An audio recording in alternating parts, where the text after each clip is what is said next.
Pada waktu awal menulis tentang apa yang terjadi di Suriah, saya juga menganalisa kemungkinan api perang ini dibawa ke Indonesia. Dan dari pengamatan itu, salah satu prediksi saya adalah kelompok-kelompok pendukung pemberontak di Suriah akan mulai dari penyusupan ke lembaga-lembaga penting di Indonesia. Dan salah satu lembaga yang dianggap penting adalah Majelis Ulama Indonesia. Kenapa Majelis Ulama begitu penting bagi mereka? Karena banyak umat Islam di Indonesia sangat patuh pada ulama. Ulama adalah tonggak ilmu dan pembawa pesan agama yang harus dihormati dan dipatuhi.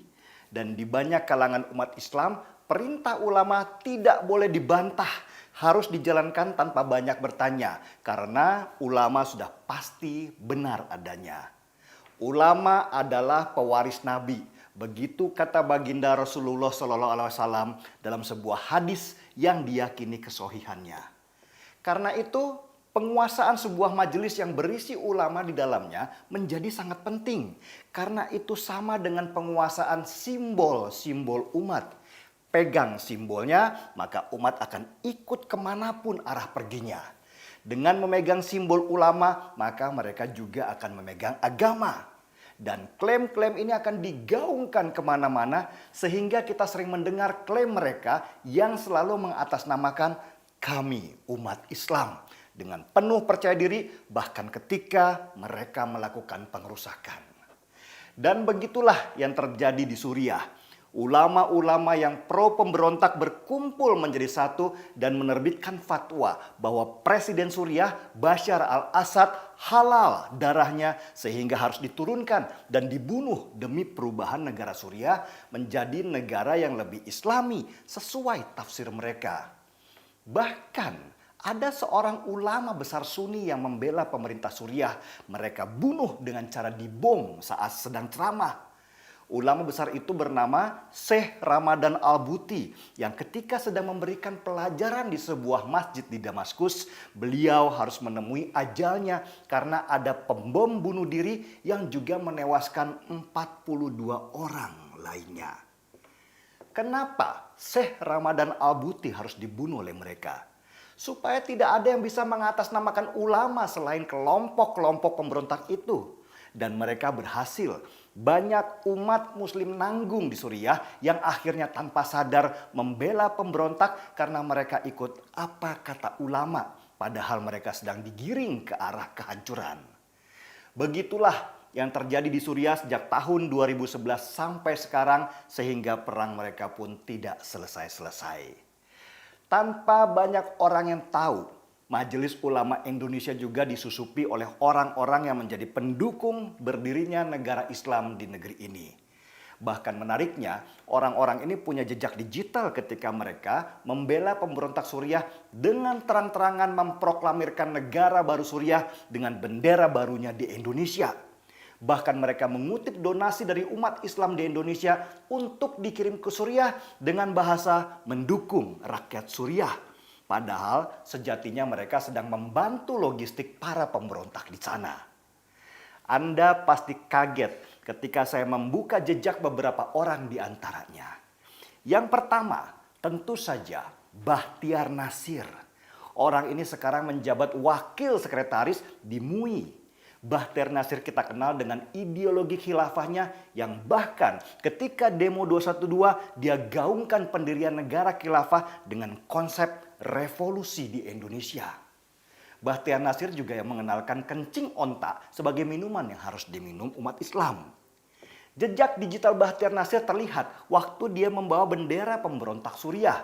Dia adalah sales utama khalifah yang pengaruhnya sangat merusak, sangat licin dan berbahaya. Sekarang dengan berlindung di balik MUI, dia seperti membersihkan dirinya dan mengklaim sebagai ulama sekaligus menyebarkan ideologi-ideologi khilafahnya. Kalau saya bilang khilafah, Anda teriak khilafahnya lebih keras lagi dan lebih panjang. Khilafah! Khilafah! Sekali lagi, khilafah! Khilafah! Lebih keras dan lebih panjang. Khilafah! Khilafah!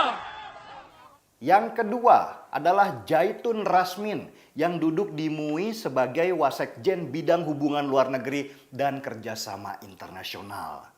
Jejak digitalnya juga terlihat ketika dia dan Bahtiar Nasir sama-sama membawa bendera pemberontak Suriah. Kedua orang ini anehnya bisa duduk di Majelis Ulama Indonesia dengan tenang sambil menyebarkan ideologi mereka yang merusak. Sangat berbahaya sekali ketika Majelis Ulama Indonesia ada di tangan orang-orang seperti ini yang bisa membawa negeri ini menjadi seperti Suriah dengan menguasai label ulama sebagai jualannya. Ada juga Tengku Zulkarnain yang dalam setiap tweet-tweetnya selalu memprovokasi umat sehingga Islam terlihat menjadi provokator di dalam kebangsaan. Jika Tengku Zulkarnain adalah orang biasa, mungkin tidak jadi masalah. Tetapi dia menjabat sebagai Wasekjen MUI yang membuat gelar ulama menjadi rusak karena perilakunya. Yang menarik, sebagai bendahara MUI ada yang bernama Yusuf Martak. Kita tahu dia penggagas gerakan 212. Yusuf Martak sempat dikenal sebagai mantan direktur dari Lapindo, perusahaan di bawah kelompok Bakri Group yang mendadak menjadi ulama tanpa jelas rekam jejaknya. Sampai sekarang belum ada satupun gerakan untuk kembali memurnikan Majelis Ulama Indonesia supaya kembali kepada tracknya, terutama track keulamaan. Banyak yang tutup mata terhadap keberadaan orang-orang itu di MUI seolah-olah tidak akan terjadi apa-apa. Padahal jika kita belajar dari Suriah, peran orang-orang seperti ini sangat penting dalam kerusuhan di sana bertahun-tahun lamanya. Saya juga tidak paham bagaimana kriteria seseorang bisa duduk di majelis ulama meski tanpa rekam jejak keulamaan jelas.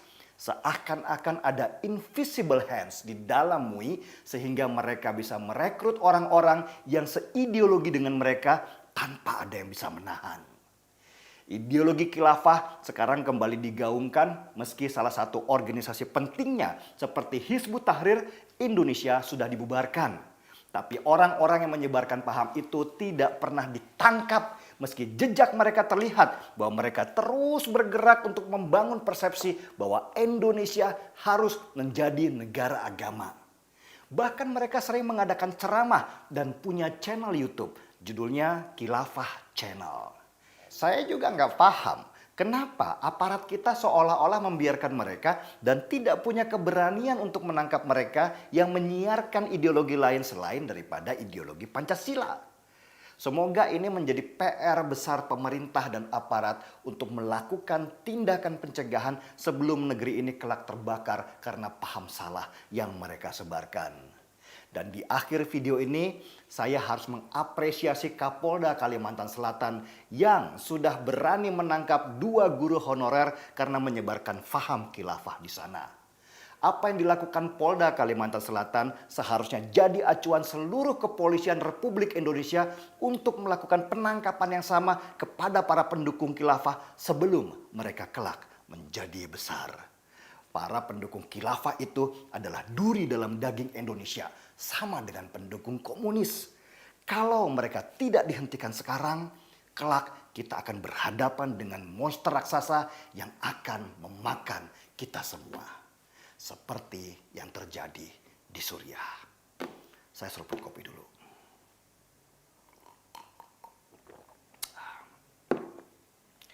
Mari kita bongkar semuanya. Saya Denny Siregar, kita di acara Timeline.